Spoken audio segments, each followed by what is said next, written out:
జ్యోతిషాస్త్రరీత్యా ద్వాదశ రాశుల్లో 12వ రాశి ఆఖరి రాశి అయినటువంటి మీనరాశి మిత్రులారా, మీరు పూర్వాభాద్ర 4వ పాదం, ఉత్తరాభాద్ర 1, 2, 3, 4 పాదములు, రేవతి నక్షత్రం యొక్క 1, 2, 3, 4 పాదాలకు జన్మించిన మీరు మీనరాశి వారిగా పరిగణించబడుతున్నారు. ఈ నెల మీకు శుభాశుభ ఫలితాలు ఎలా ఉన్నాయంటే, ముందుగా ఫస్ట్ మీకు దసరా శుభాకాంక్షలు, దీపావళి శుభాకాంక్షలు. ప్రియమైనటువంటి మీనరాశి మిత్రులారా, మీకు అనుకూలాలు ఎక్కువ ఉన్నాయని చెప్పచ్చు. ఈ నెల అనుకున్న పనులు అనుకున్నట్టుగా జరుగుతాయి.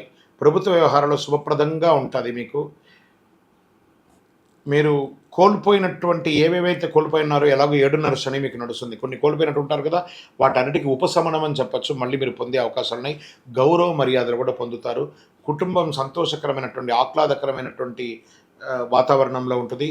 ధన ప్రవాహం పెరుగుతుంది. వ్యాపారం చేస్తున్నటువంటి వారికి మీ డెట్స్ అంతా క్లియర్ అయ్యే అవకాశాలు బాగా కనబడుతున్నాయి. చిన్న చిన్న అభిప్రాయ భేదాలు ఉంటాయి చూసారా, మీ యొక్క వ్యాపారంలో కానీ, ఉద్యోగంలో స్థలంలో కానీ, భార్యాభర్తల మధ్య కానీ, అన్నదమ్ముల మధ్య కానీ, అవన్నీ కూడా పరిష్కారానికి వచ్చే అవకాశాలు గట్టిగా కనబడుతున్నాయి. మీ యొక్క సంతానం విషయంలో మంచి శుభవార్త వినే అవకాశాలు కనబడుతున్నాయి. పాత రుణాలు ఏమైనా, ఓల్డ్ డెట్స్ ఏమైనా ఉంటాయి చూసారా, అవన్నీ కూడా క్లియర్ చేసుకునే అవకాశాలు ఎక్కువ కనబడుతున్నాయి. మీ ఉద్యోగుల యొక్క సహకారం చాలా ఉంటుంది. ఉద్యోగస్తులకి మీరు కోరుకున్న చోటుకు ప్రమోషన్స్ ఉంటుంది. కానీ శని ప్రభావం కూడా ఉంది కాబట్టి అప్పుడప్పుడు మీ యొక్క నోటి యొక్క ఇబ్బంది ద్వారా ఇబ్బందులు పడే అవకాశం ఉన్నాయి. ప్రభుత్వం నుంచి రుణం తీసుకోవాలి, బ్యాంక్, చిట్ ఫండ్స్, ఇవన్నీ కూడా కాస్త దస్తావేజుల మీద సంతకం పెట్టేటప్పుడు జాగ్రత్త తీసుకొని, మీకు అవన్నీ రాబోతున్నాయి. కానీ దస్తావేజులు సంతకం పెట్టేటప్పుడు జాగ్రత్తగా ఉండండి. మీ ప్రయత్నాలు మీరు ప్రయత్నం చేయండి, భగవంతుడు మీకు అనుగ్రహం ఇస్తాడు. మీ తోటి వ్యాపారం నుండి పోటీని మాత్రం పొందక తప్పదు ఉంటుంది. భాగస్వామి పక్షం, పార్ట్నర్షిప్లో కాస్త గొడవలు వస్తున్నాయి, జాగ్రత్తగా ఉండండి. ఉద్యోగం చేస్తున్నటువంటి స్త్రీలకు కూడా ఇది ఒక మంచి కాలం అని కూడా చెప్పచ్చు. ఇతరులు మాట్లాడేటప్పుడుగా ఓపిక ఉండండి. స్త్రీ పురుషులు ఎవరైనా కూడా వాళ్ళ మాట విని మీ యొక్క ప్రజెంటేషన్ ఇవ్వండి. మీరు ఒక స్పాన్సర్గా ఉండాలి కానీ మీరు బెగ్గర్గా ఉండకూడదు. కాబట్టి ఆ రకంగా 10 మందికి సహాయం చేసే స్థితిలో భగవంతుడు మీకు ఉంచాలని మనస్ఫూర్తిగా ప్రార్థన చేసుకోండి. ఇతరుల కోరికలు తీర్చడానికి కోసమే ఉన్న మీనరాశి మిత్రులారా, కాస్త మీరు అలంకార ప్రియులు కాబట్టి ఆహ్లాదకరమైనటువంటి వాతావరణం ఎప్పుడు కోరుకుంటూ ఉంటారు. మీకు మంచి మంచి అవకాశాలు కూడా వస్తుంటాయి.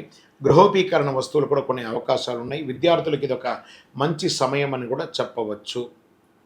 అదృష్ట రోజులు ఈ అక్టోబర్ నెలలో 1, 8, 11, 14, 17 చంద్రాష్టమం. ఈ యొక్క అక్టోబర్ ఉదయం 4 గంటల నుంచి ఎలా ఉంటుంది అని అంటే, 4వ తారీఖున నుండి 5, 6 వరకు ఉంటుంది ఆ చంద్రాష్టమం. ఈ 2 రోజులు చాలా జాగ్రత్తగా ఉండవలసినటువంటి సమయం. రాజకీయ నాయకులకి ఇది కాస్త 60 and 40గా కనబడుతుంది. మీ యొక్క దస్తావేజులన్నీ కూడా జాగ్రత్త. షేర్ మార్కెట్ పర్వాలేదు. మీడియా రంగం వారికి మిశ్రమంగా కూడా చెప్పవచ్చు. ఒక రకంగాను పరిహారం, మీకు లక్కీ నెంబర్ అని చెప్తే నెంబర్ 1 అనేది మీకు చాలా కలిసి వస్తుంది. రెడ్ ఆర్ పింక్ కలర్ మీకు చాలా కలిసి వస్తుంది. శివాలయంలోకి వెళ్ళి దీపం వెలిగించండి. ఎలాగో దీపావళి వస్తుంది కదా, మీ వయసు ఎంత ఉందో అన్ని దీపాలు వెలిగించండి. పేదవాళ్ళకి ఆహారం, ఆకలి అన్న వారికి ఆహారం ఇవ్వండి. అష్టమి నాడు భైరవుని ప్రార్థించండి.